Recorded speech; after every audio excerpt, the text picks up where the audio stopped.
This is Courtney Spearman from the National Endowment for the Arts. Thanks for your patience. I'd like to welcome you this afternoon to this webinar featuring the exhibition By the People, Designing a Better America, which opened a few weeks ago at the Cooper Hewitt Smithsonian Design Museum. We are excited to offer this webinar during National Design Week, an annual celebration in which Cooper Hewitt hosts a series of free public programs based on the vision and work of the National Design Award honorees, culminating with the National Design Awards Gala on Thursday night, tomorrow.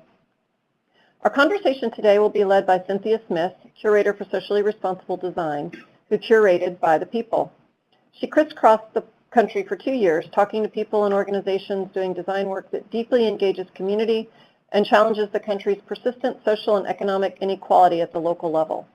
Joining Cynthia are Chelina Odbert from Kounkuey Design Initiative and Robert Gipe from Southeast Kentucky Community and Technical College, who will talk about some of their work that is featured in the exhibition.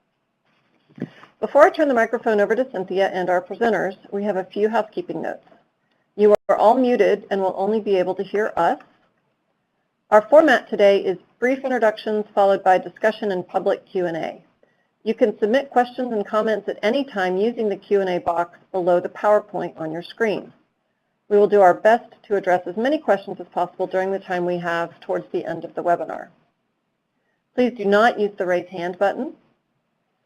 This webinar will also be posted in the webinar section of the NEA website, arts.gov, in a few days, so you can refer to it in the future. You can also see the first 2 webinars in this series on that page. I'm sorry, forget that part. It'll be posted probably tomorrow or later this week.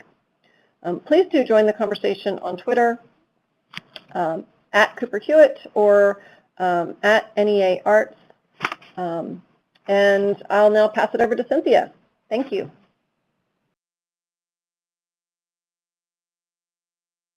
Thank you, Courtney. Welcome and happy to be part of this conversation with these 2 extraordinary designers that are included in By the People, Designing a Better America. Robert Gipe and a team of students and staff have created a series of civic dialogues that take them to 4 corners of Harlan County, Kentucky. And Chelina Odbert designs productive public spaces around the world from Kenya to California. By the People, Designing a Better America is currently on display here in New York City at Cooper Hewitt Smithsonian Design Museum now through February 26, 2017. It is the 3rd exhibition in Cooper Hewitt's Socially Responsible Design exhibition series. The series sparked a global dialogue about how design can play a significant role in addressing the world's most critical challenges. So why now? While the first 2 exhibitions were international, By the People focuses primarily on the United States and addresses multiple challenges. Many of our post-industrial cities are shrinking, other cities are sprawling, poverty numbers are growing to record levels in 2014, all while communities around the country have faced intensified climate activity. My research, as Courtney pointed out, involved travel throughout the U.S. I met with local designers, community members, organizations, exploring, and I had a working thesis where I would talk to different organizations, individuals, looking at this intersection of poverty, prosperity, innovation, and design. I traveled both to California and Kentucky to better understand the context of Chelina and Robert's work. So over several years, I gathered over 300 potential projects. Those are indicated in green on this map from 30 different states and 2 indigenous nations, Lakota and Pueblo. And then I narrowed the selection down to 60 innovative interdisciplinary design approaches. Those are indicated in yellow on this map. And those approaches ranged in scale from reimagining the entire city of Detroit to a mobile health app for low-income expectant mothers. To talk a little bit about the actual physical experience of the exhibition when you come to visit, to contextualize poverty when a museum visitor first encounters the exhibition, we have included a video installation by Cassim Shepard that illuminates a series of small-scale attempts to build equity in conditions of widening inequality via day-to-day, day-in-the-life portraits of individuals, not only in urban but suburban, post-industrial, and rural contexts around the state of Ohio. Along with that, we've included a selective history of the drivers of poverty in the United States. And I think this is important because it shows the complexity and how systemic these issues are and how multi-layered and collaborative design responses are required. The exhibition explores 6 themes. They're share, save, live, learn, make, and act. So I'll just give you an example from each one of the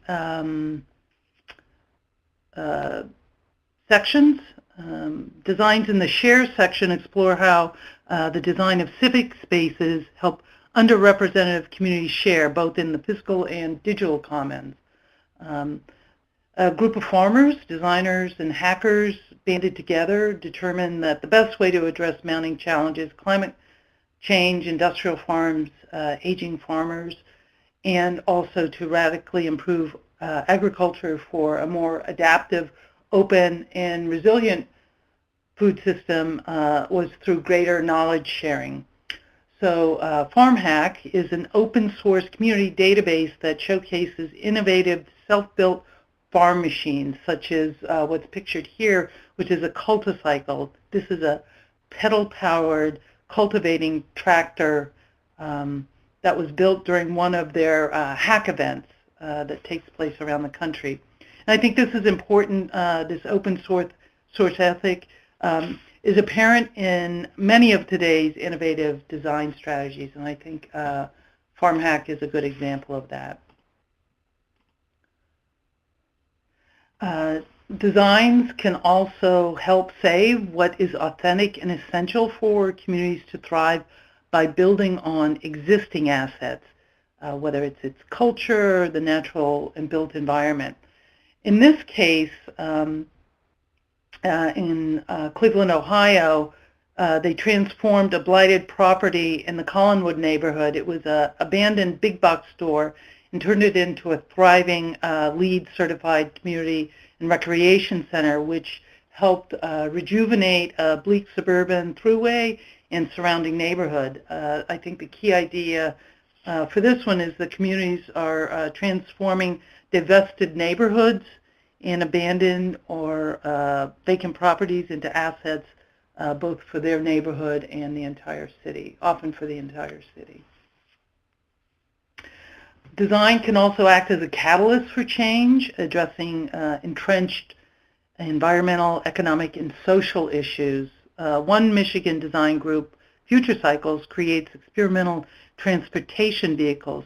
They're challenging the American public to consider the use of human energy and the resource of time as alternative options to fossil fuels. They're lighter in weight, highly efficient, inexpensive to own, with the carrying capacity of a car with the efficiency of a bike. So designers and non-designers alike are using design to provoke systemic change, from this example here, experimental vehicles, to proposed urban landscapes in Detroit that are used to catalyze economic, social, and environmental transportation. Designs in the live section improve access to health care, clean water, food, and housing. This one is in southern Arizona, desert. A lot of the people are dying from dehydration, and one volunteer organization responded with a network of 35 emergency water stations. They also created a warning poster indicating where migrant deaths were taking place, and then they placed the water station in those locations. We also include design solutions that provide wider access to learning and knowledge to help build more resilient communities. This community-led project aims to close the digital divide and generate economic opportunities. It's in the Red Hook section of Brooklyn, and they created a local mesh network. What's important here is they also partner with the community's youth, their digital stewards, to install these, and they have a whole internship program that goes along with this, which created much more community resilience after the Sandy superstorm. And the final section is MAKE.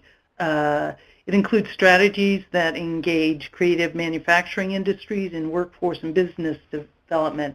Rebel Nell designs defiant jewelry with a purpose. They're made from locally harvested Detroit graffiti. Their primary goal is to restore confidence with women who are transitioning from shelter into an independent life. So they provide financial literacy and entrepreneurship classes along with helping people learn how to design jewelry. Two main goals out of the exhibition is not only to inspire and improve the quality of life for every American, and we do this by sharing and disseminating design approaches and using Cooper Hewitt's platform as the nation's design museum to elevate the dialogue and act as a catalyst for positive change. In addition, we programmed an interactive process lab to explore how inviting visitors to explore how design might address challenges in their own community and propose design tactics through hands-on activities to become essentially citizen designers. I think this major theme and what the conversation today, I hope, evolves around and shows up throughout the exhibition as designers are working in collaboration with communities around the United States, and I think this is an important theme.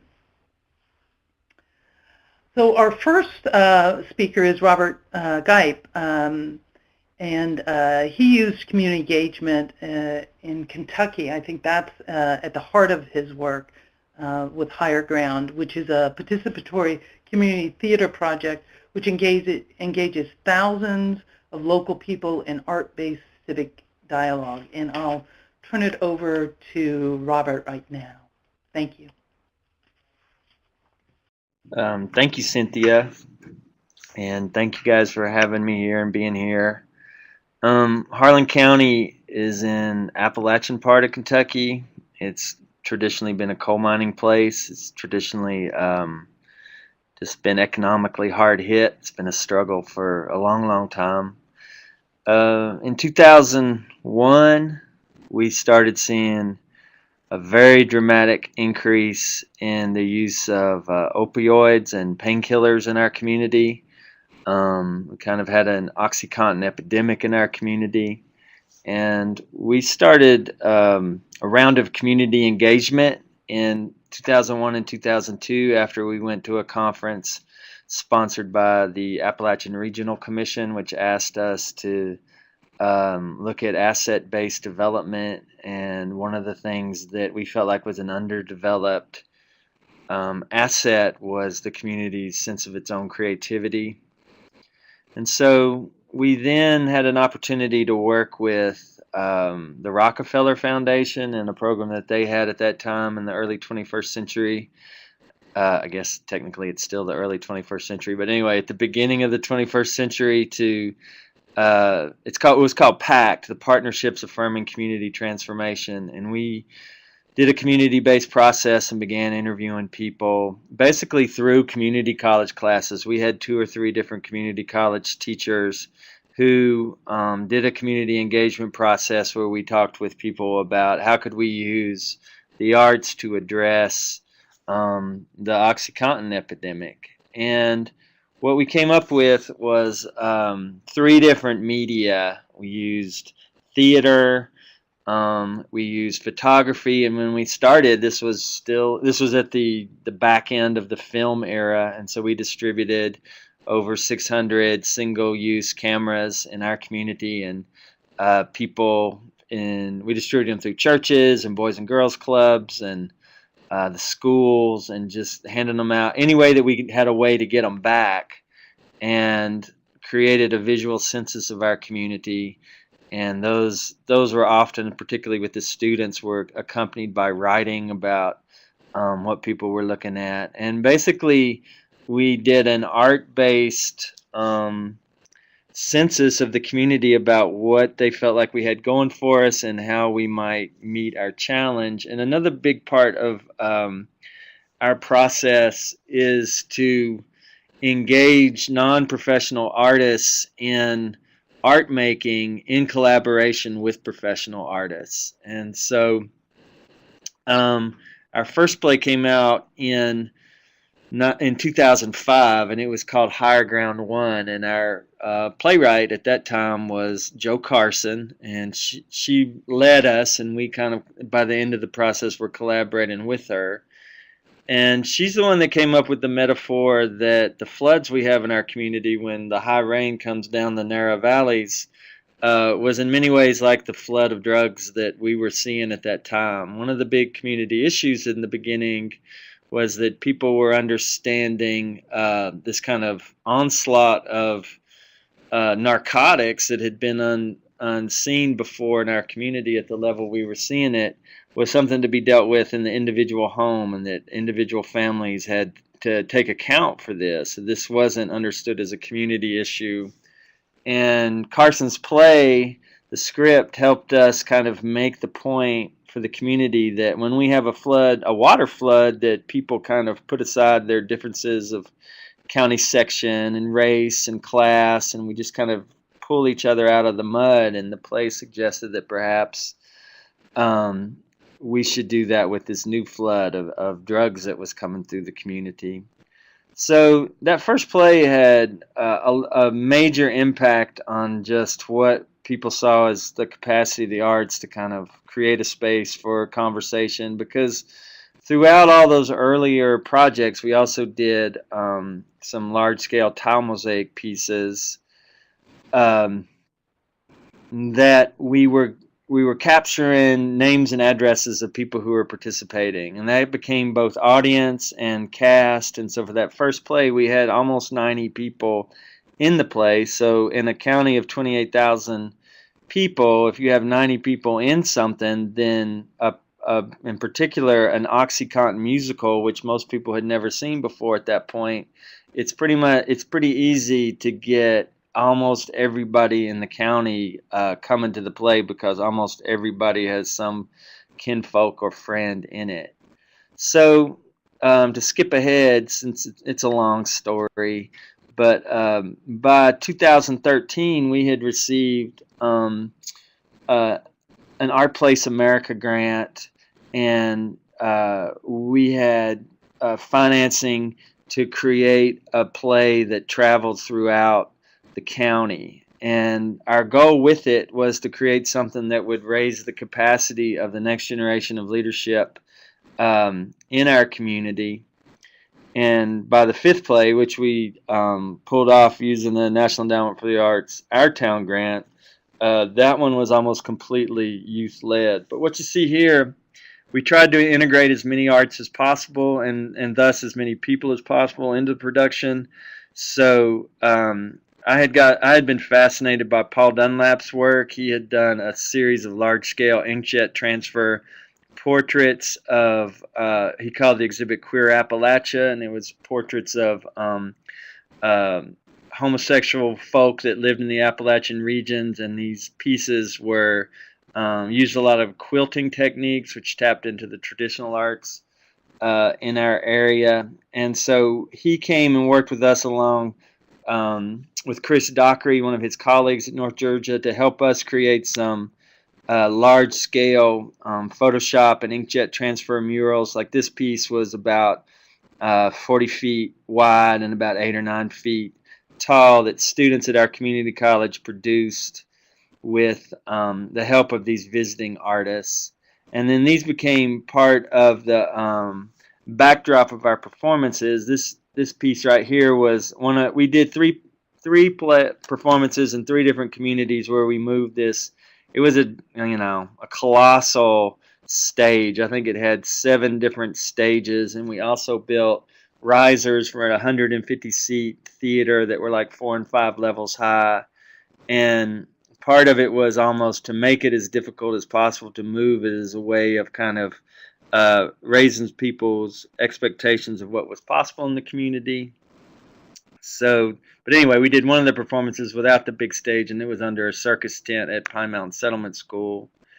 People also worked, we had folks making junk art panels as part of the set, because one of the themes of the play was making space for young people, that we have to get the junk of the old folks out of the way if the new people are going to have space to make a new world. And so we modeled our stuff on the work of Thornton Dial, artist in Alabama, and made these big junk art panels, which also became part of the set. This is a picture, Joseph Varga, who came to us through Community Performance International, which is one of those professional arts groups that worked with us to kind of raise our own capacity and helped us design the set. This is actually the construction of the model that's in the Cooper Hewitt exhibit. And this is our choreographer helping us rehearse. You can begin to see what the stage looked like. The junk art panels are there behind that's actually me there, that big, tall, blonde-headed guy. But behind me is one of the junk art panels, and you can kind of see the complexity of the stages too. And we opened up the show at the it was a former African American school. They call it the Lynch Color School in Lynch, Kentucky. And then from there, it traveled around the county. Oops, and actually I got a mistake on the slide. That was September 19th, 2013. And so there you can kind of see the size of the cast and the elaborateness of the productions. And so, what we were able to do was turn a community conversation into a participatory project where people were actually engaged in making the arts and attending the arts. And we were taking it around the county. And so I guess one of the things that we tried to do was integrate the arts with community organizing. And at this point, we're doing stuff with youth development, and we also are getting more involved in community development, but still trying to hang on to our theater experience. So that's a little quick overview of what we're doing, and I'll turn it over to Chelina. Hi, thank you so much, Robert. I'm just going to introduce you for a second, Chelina. Sure. So Chelina's group engages residents developing design solutions to create productive public spaces. These are low-cost, high-impact environments around the world. In California, they collaborated with residents from the beginning, and this, I think, is a model process for community engagement. So I'll turn it over to Chelina. Thank you, Cynthia. Well, as Cynthia said, we're a nonprofit design and community development organization. So we're architects, we're planners, we're engineers and community organizers that partner with communities to improve their physical, economic, and social quality of life in the ways that they deem most important. So we work primarily in Kenya and the United States, but we've also worked in other parts of Africa and in the Caribbean, using a participatory model that I'll talk to you about today. In the few minutes that we have together, I want to tell you about a project in North Shore, California. This is just 2 hours outside of Los Angeles in the desert. The project is called Nuestro Lugar. It's a 5-acre community design public space that hosts sports fields, a community pavilion, a community-run food marketplace, a bike share and repair hub, exercise circuits, and lots more other things that the community of North Shore prioritize. And I could take these next few minutes to kind of show you how this project checks all the boxes of a good creative placemaking project. It's designed with the community, it's reliant on partnerships, it's catalytic, and it has extensive social and economic programming that we developed through the arts. But what I think is more interesting about this project is really the how of it all, because though this project is a textbook example of creative placemaking, it's done in a place that is typically a community overlooked by placemaking initiatives. Because of the size, location, and income levels, this is not typically where we see large investments of infrastructure, especially those that are developed through community-driven, arts-led processes. So to me, the story of how this project came to be is perhaps the most useful one that I can share with you today. So I will attempt to do that in the next few minutes. As a bit of a background, in 2010, a few years after KDI was founded, we decided to bring our model that we had been developing in Kenya back to the United States, where 4 of the 6 co-founders are from. And we weren't exactly sure where or how, but we thought that what we had developed there may be useful in the U.S. And the short version is a professor and friend of ours who was working in the Eastern Coachella Valley told us that many of the conditions that we had been addressing in Nairobi were present just a few hours outside of our hometown of Los Angeles. And so that is what led us originally to the Eastern Coachella Valley. The Eastern Coachella Valley is a place of contrast. It is the western part of the valley is a place that contains some of the country's wealthiest zip codes, Palm Springs, La Quinta, etc. But the Eastern Coachella Valley and the 90,000 people that live there are largely farm workers that put food on the tables of all Californians and many Americans, yet it's particularly grapes. But these residents face daily challenges of finding decent shelter, maintaining physical and economic security, and getting access to basic health and food services. So as part of our process, we spent a year going out to the valley, getting to know the communities and their social and political landscapes, and trying to build relationships, but we really didn't have any agenda. We were just determined to see if over time there was a place where we thought we could add value. And so that led us to a first project where we worked with residents in this St. Anthony trailer park that you see in green here. This is an unpermitted trailer park. This is the dominant type of housing in the Eastern Coachella Valley. And we worked to build with residents just a small public space that contained some gardens and a shaded meeting spot and a small playground. But it was through doing this small project that we learned the ropes of working in the Eastern Coachella Valley. And through that process, we got to know the community of North Shore. And North Shore you see in the bottom right-hand corner of the screen. Now, North Shore if the Eastern Coachella Valley is the margin, is already on the margins, then North Shore is perhaps on the periphery of these margins. It's very physically isolated, but in the 50s, it was a storied tourist destination and Hollywood getaway, largely due to the yacht club on the beautiful and enormous Salton Sea. But now, due to a contaminated and shrinking Salton Sea, it is seen essentially as a decaying ghost town and most famous for its smell of rotting fish. So this project, which is these are views from the site of the project, which is just beginning construction now. This project started out as a simple partnership between KDI and the community with a small $200,000 grant from a local funder, the California Endowment. And the project as it was originally envisioned was just going to be a tiny 1/8 of an acre park, public space that would contain a few basic amenities like our first project. However, once we started our community engagement process, it was very clear that that was not going to be enough to meet this community's priority needs. And so, to sort of fast forward, we began to look at what the community really needed in a public space. And that led to a radical change in our project. The 1/8 of an acre project became a 5-acre project. And through the community process, we began to identify other places that you see here in red that would meet all of these priority needs. And again, to just fast forward a bit, we landed on this site that you see in green. It was a 5-acre site that we were able to have donated to us.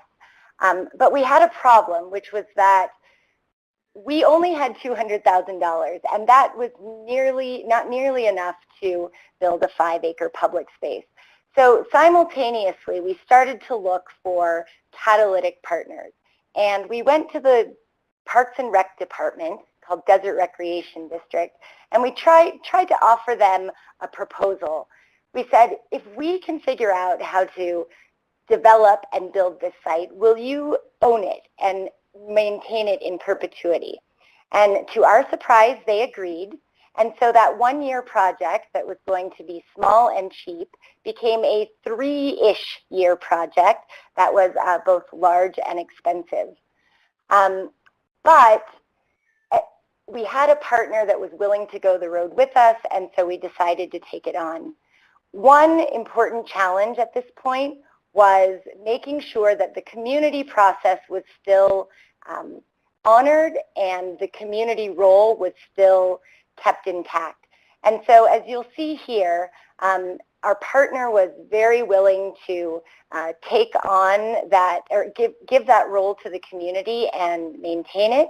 And so through a community process that involved design workshops, the development of social and economic programming, like the bike share and food market I mentioned earlier, we were able to establish a leadership committee that then developed these programs and will implement them into the future. So in the last minute that I have here, I just want to talk about what we did to keep the community engagement and motivation present during the very long design and development project, which was over 2 years.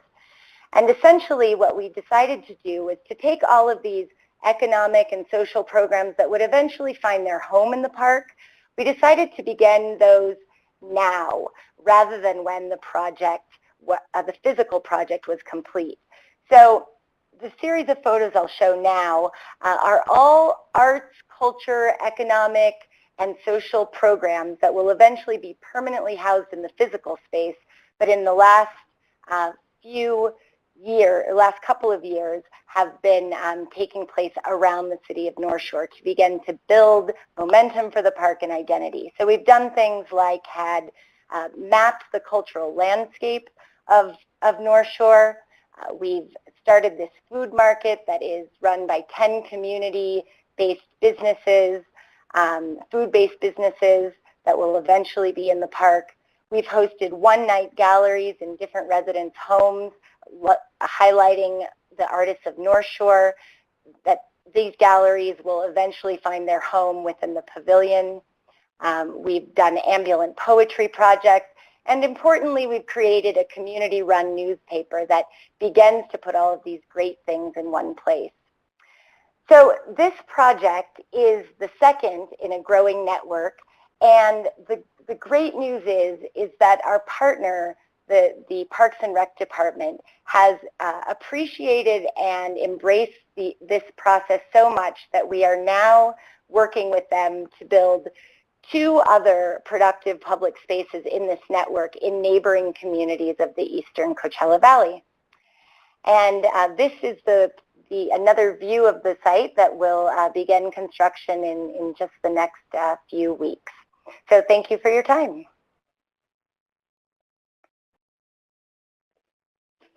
Wow, thank you so much, Chelina and Robert. Those were, I could spend all afternoon listening to you all talk about your work, but we only have 20 more minutes. Um, yeah, so I think both of these, from my perspective, are really wonderful, coming from different parts of the country, and you've approached it in different ways. Nonetheless, you kind of weave design and arts and the creative engagement with community in a really beautiful way.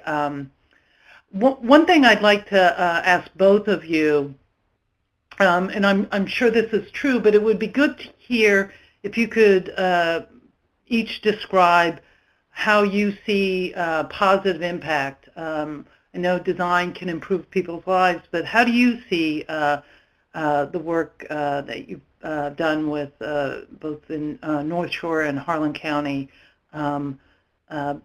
providing positive impact for the people in the community? Okay, I'll start if that's all right. Our project, or our goal with every project, is to let the impact that we're aiming for be determined at the outset by residents. So rather than going into a project saying we are really hoping to build projects that improve health of these residents or improve the economic standing of residents, we go into a project saying we understand that this is a community with multiple needs, and we want to hear from those residents which of those needs they are prioritizing and what impacts they are looking for. And so in the case of North Shore, there were economic impacts that people were looking for. People have to travel very far to find work, and those jobs are typically very low-paying jobs. And so people wanted more economic opportunity within their community. Another area of impact that they were looking for was opportunities for their youth. There is a particularly large young population in North Shore, and parents really wanted safe places and arts and cultural opportunities for their kids in their community. And so these were just a couple of the many areas of impact that residents prioritized at the beginning of the process, and our entire physical design and programmatic design has been designed such that as the project develops and becomes complete, those should be the areas of impact that we see most immediately and most profoundly. Thank you. Before you respond, Robert, I want to tell the people who are listening, the audience members, at this time, please feel free to submit your questions. We'll allow some time at the end to answer those questions. So I'll let Robert respond now. Thanks, Cynthia. And Chelina, I enjoyed your presentation very much as well. I think for us that where we began by working with guest artists to help us find out what we had to say and how we wanted to say it, that over the 10 years we've been engaged in this work, there's been one, a recognition of the potential of these kind of public engagement projects that integrate the arts, and two, just a growing sense of ownership of the projects, that, you know, it's been a fairly steady impulse to take more autonomy for what, not just what we say, but also how we say it, and an interest in learning the skills that we had been depending on guest artists to bring to us. And I think the other thing I touched on during our my minutes there is that originally we thought a good way to address the problem was the arts, because it wouldn't draw the attention of the power structure, that it was a way to set up a new space to talk about what was going on in the community that we could kind of get a footing for without anybody co-opting us. And then kind of through some of the trends in the arts, and also in our case in the utter collapse of the coal industry in our community, that that people started looking around, and they times got so rough for figuring out what to do economically, they even turned to the arts for advice. And so now we're in kind of interesting position of being asked more to be engaged in figuring out what's next for our community. And I think we're ready. I hope we're ready. Well, it's interesting because I don't know why I'm getting a little feedback. Anyway, I think it's interesting because in North Shore, Chelina, you partnered with the Desert Park and Recreation Department, a government agency. Robert, have you, I know you've gotten funding from the federal government, the NEA, I believe, maybe Art Place. Is there a local entity, public entity that you've been partnering with, or has it really been solely through the college? Well, I would say that times here are as tough for local government as they are for local people. I mean, that we're talking about pretty strapped entities, and I think that one of the things that I hope for is that we could see our projects as ways to kind of bring in some cases economic activity into the community. As we've moved along, the work we've done has been of interest to other people in our region and around, and we've tried to add kind of cultural, more like conferences, but kind of straddling the line between conferences and festivals, and trying to do a series of events that would bring 100, 200 thinkers and artists and community people who are participating in similar kinds of things in other places to Harlan, as a way of shaking things up a little bit here in terms of just how many people are out on the streets and stuff. I mean, our community's it's really, over the years that we've been doing this, we've been just kind of trying to hold the line against just an economic free fall. It's just it's been a pretty, just holding steady is to make a gain right now, because it's been pretty rough around here. So we've been trying to figure out how to give back to the community rather than to kind of draw resources down. I know that at the same time, though, we've had lots of partnerships. We've had, we've asked people and government people to participate in other ways than with cash. I see. Let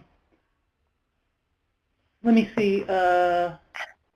We have a couple of questions now. Maybe we should open this up. We have a few minutes at the end now, 10 minutes at the end. We can open up to our audience. I see there's a question from, hello, Gilead. We know you. Let me see, what does it say here? For your work sounds amazing, and I'm wondering how you go about, I can't really see the end of the question. How you go about assessing the impact. And this one was for Robert. Do you have any way that you assess the impact? Well, I think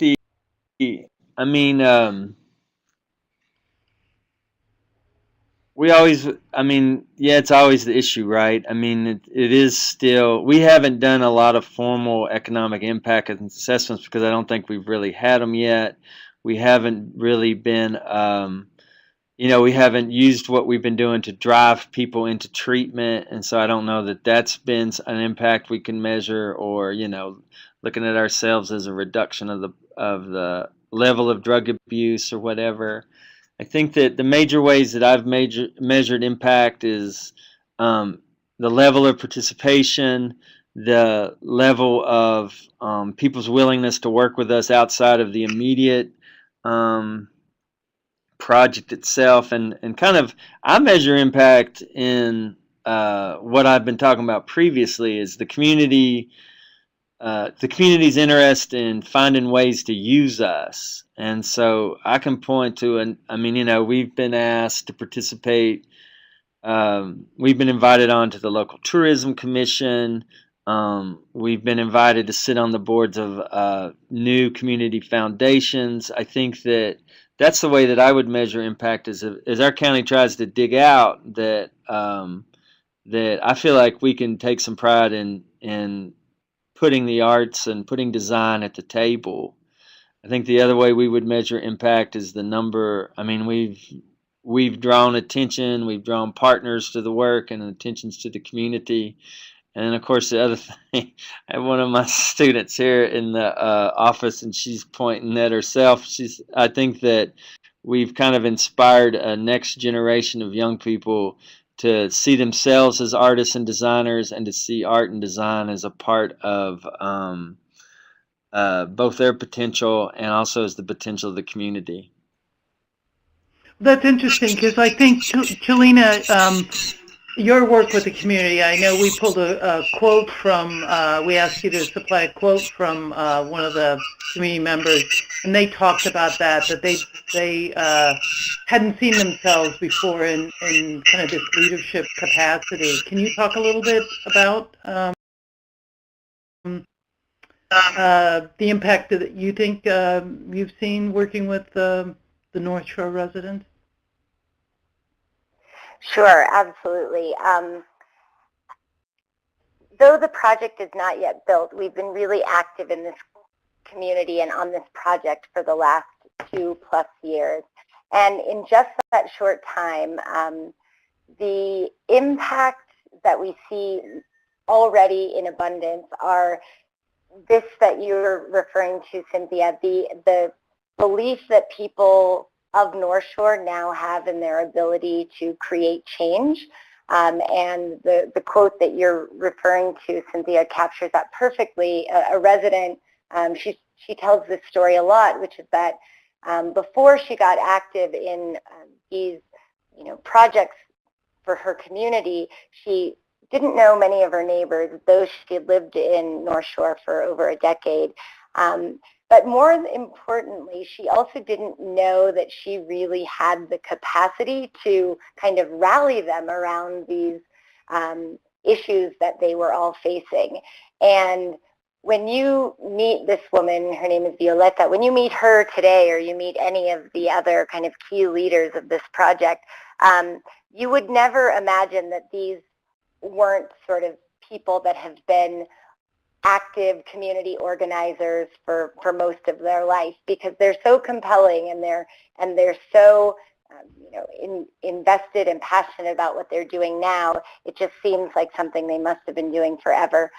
The other area where we see tremendous impact already, and I didn't get a chance to talk much about it in the opening remarks, is around the identity of the community. One of the biggest needs that residents prioritized in our conceptualization of the project was reclaiming the identity and narrative of North Shore.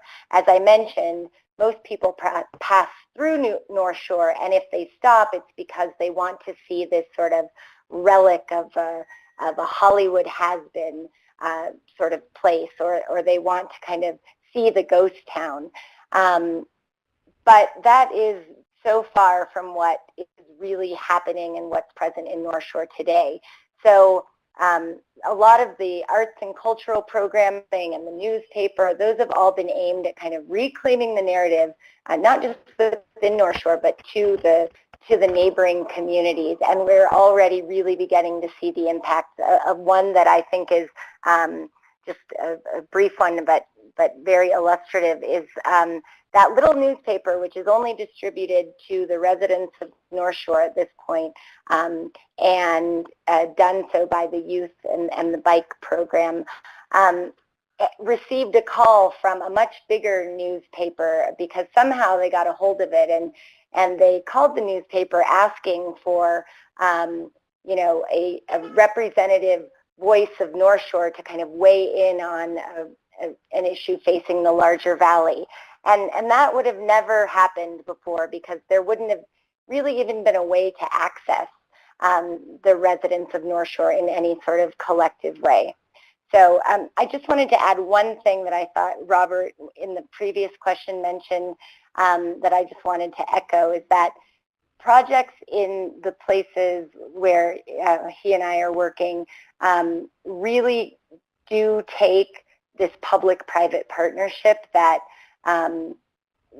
maybe isn't necessary in other places where these great creative placemaking projects are done. And so without the partnership of Desert Rec, we wouldn't have gotten the project done, but also without the continued support of outside organizations willing to come in and invest in places like North Shore, like the NEA and the Cerdna Foundation and Art Place and many other non-locally based groups, projects like these wouldn't happen. So I just wanted to say that the same was true for our work as well. That's good to, it's good to understand that. I think that's good for people who are listening to hear that too. I have a good question here. How much does local culture factor into how you approach the work? And how transportable is the work that you've done? We only have, believe it or not, a couple more minutes. I don't know if you can summarize that in a minute each on local culture and transportability. Sure. Robert, do you want to go first? Or? Sure, thanks. It factors in a lot with us. I think that when we began, we were looking for art forms that resonated. People talked about one-room schools and weekly performance times, and that's where our plays came from. Photography was pretty democratic. We had a clay program at school, which is why we did tile mosaic. And then I think if we went on, we've been very story-centered. And the music that we use is pretty grounded in it's a lot of comfort music there. Yeah, and I think that attaching what comes next to what's come before and taking the best of the past is pretty central to our process.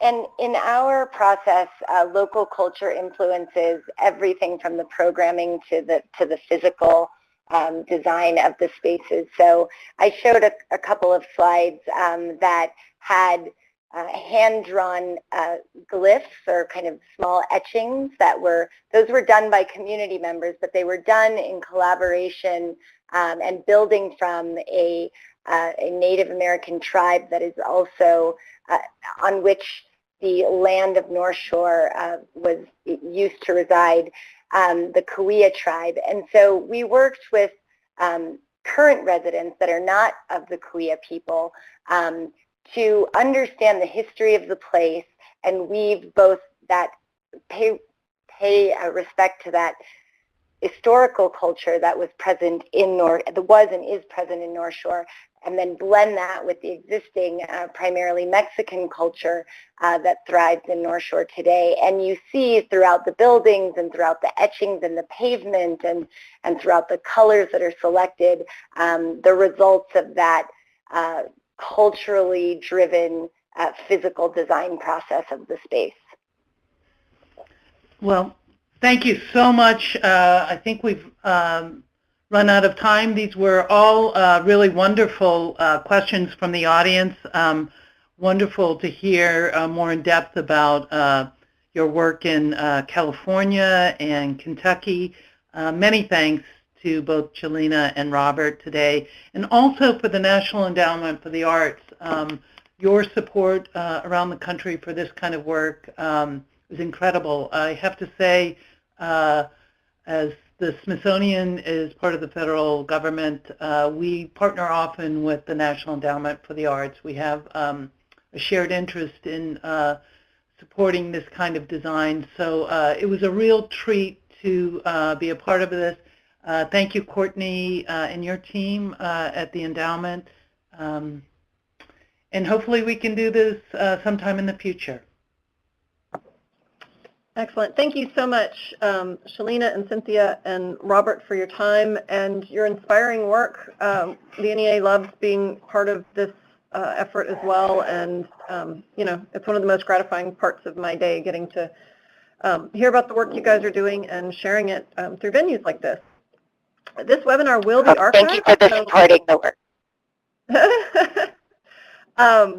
This webinar will be archived for later viewing, as I mentioned earlier. So if you go to arts.gov to the webinar section, you'll be able to see this probably later this week. If you need additional information about NEA programs or our next deadline for design, which is in February, please email us at neadesign@arts.gov. Thanks for listening.